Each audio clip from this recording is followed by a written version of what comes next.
Kita teruskan lagi dengan sedikit informasi tentang cincau. Cincau adalah minuman kegemaran yang biasanya dihidangkan semasa bulan puasa ataupun hari yang biasa. Cincau mempunyai sifat sejuk dan basah yang baik diminum bagi mengurangkan kepanasan.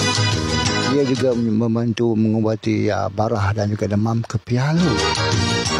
Ahli herba menggalakkan mereka yang mengalami gangguan pencernaan supaya meminum cincau. Kalau dia cincau musim panas, elok rasanya meminum cincau.